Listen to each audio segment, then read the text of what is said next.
नमस्कार साथियों, आज हम बात करेंगे यूएई में। जी हाँ, यूएई के अंदर, दुबई के अंदर आपको कंपनी प्रतिबंध लगा सकती है, आपको ब्लैक लिस्ट कर सकती है।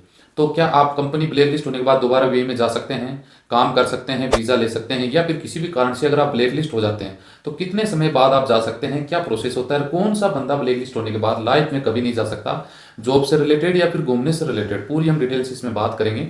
वीडियो अच्छा लगे तो लाइक कर दीजिएगा, चैनल जरूर सब्सक्राइब करके रखिएगा। अगर आपका कोई कमेंट है तो कमेंट बॉक्स में लिख सकते हैं, ताकि नेक्स्ट वीडियो में उसके ऊपर हम डिस्कस कर सकते हैं। तो चलिए शुरुआत कर लेते हैं। देखिए, सीधा सीधा अगर शॉर्ट तरीके से बात करें तो मान लो आप किसी कंपनी में जॉब कर रहे हैं, ठीक है जी, और कंपनी में काम कर रहे हैं, ठीक है, कोई दिक्कत नहीं है। अचानक देखिए, इसमें दो बातें हैं। एक तो कंपनी के रूम में आप लोकल जो होता है कंपनी की तरफ से प्रोवाइडेड अकोमोडेशन, उसमें आप हैं लेबर कैंप में, या फिर आपकी जॉब ऐसी है कि कंपनी ने आपको सिर्फ तनख्वाह देना है, बाकी आप कहीं भी रहे, या फिर आपको अकोमोडेशन का चार्ज दे देती है कि भाई आप कहीं भी रहो, हमारे कोई मतलब नहीं है, आप तो हमें ड्यूटी टू ड्यूटी आते रहो यहाँ पे।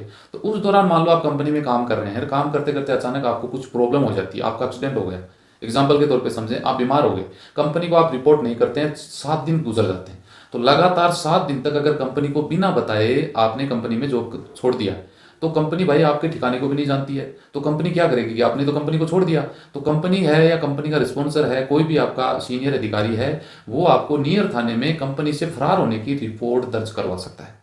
अब रिपोर्ट दर्ज हो जाती है, उसके बाद क्या होगा जी, और कई बार तो आपको खुद को पता भी नहीं होता है कि भाई रियल में ऐसा है कोई कानून की 7 दिन तक लगातार कंपनी में नहीं जाएं या नहीं बताएं, तो आपके साथ दिक्कत हो सकती है। सेम प्रोसेस वैसा ही है जैसे इंडिया में आपने कभी पढ़ाई की होगी स्कूल में, और सरकारी स्कूलों में देखा होगा कि लगातार इतने टाइम तक नहीं जाने से टीचर है जो नाम काट देते थे बच्चों का, फिर वापस जुड़वाना एक अलग प्रोसेस होता था, या बच्चों को धमकी भी दे देती है टीचरों की तरफ से कि अगर आप इतने दिन लगातार नहीं है तो आपका नाम काट देंगे। तो सेम कंडीशन आज भी वही फॉलो होती है, जो कि सभी देशों के अंदर ये रूल होता है। अब ये जो प्रोसेस है, इसका कानून बता दूं, ये जो पूरा आपका जो ताम झाम है, यूए का कानून बना था 2006, वो उसमें एक पलायन कानून बनाया गया था, कानून संख्या 721, और 1973 में भी ये कानून संख्या 6 में बताया गया था। इसको कन्वर्जन करके 1985 में भी इसमें चेंज किया, जिसमें धारा 7 में, 1996 में भी इसको चेंज किया गया, जिसमें धारा 13 में, 2017 में भी इस कानून को बदला गया था, जिसमें नंबर 17 में यूए का इमिग्रेशन कानून है ना, वो लागू होता है इसके ऊपर। ये कानून अगर देखा जाए तो कंपनी की तरफ से, यानी भगोड़े कर्मचारी को बोल सकते हैं, भगोड़ा वर्कर, यानी आप कंपनी में जैसे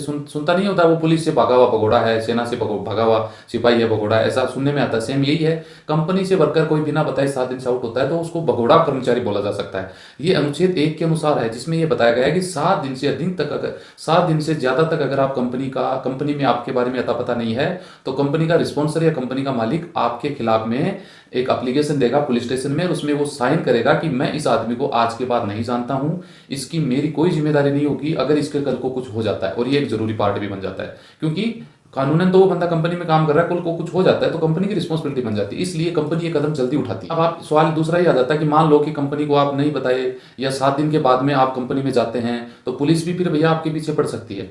उसके बाद में अगर आप पकड़ में आ जाते हैं, चाहे आप पुलिस के पकड़ में आ जाए उनके द्वारा या फिर कंपनी के द्वारा, तो आपको गिरफ्तार किया जा सकता है। उसके बाद में कोर्ट में पेश किया जा सकता है, दोषी साबित होने पे उस देश से आपको निकाला जा सकता है। समझ गए बात को? यानी 7 दिन की ये जो आपकी लापरवाही आपको यहां तक पहुंचा सकती है, और दोबारा आपको एंट्री भी नहीं मिलेगी, तुरंत आपकी एंट्री पे बैन लगा दिया जाता है, जो कंडीशन वाइज डिपेंड करता है। अब बैन यहाँ पे 2-3 प्रकार के हो सकते हैं। एक तो ये बैन है कि भाई कंपनी में आप भाग गए, तो ये एक वही है जो कंपनी छोड़ के लोग नहीं जाते हैं क्या, पासपोर्ट छोड़ दिया कंपनी में फरार हो गए, तो सेम वही है ये। तो इसमें भी कम से कम 5 साल का बैन आपको लग सकता है, कईयों में 1 साल का बैन लगता है, और कुछ कांड कर देते हैं तो लाइफ टाइम का बैन भी लग सकता है, आप दोबारा नहीं जा सकते।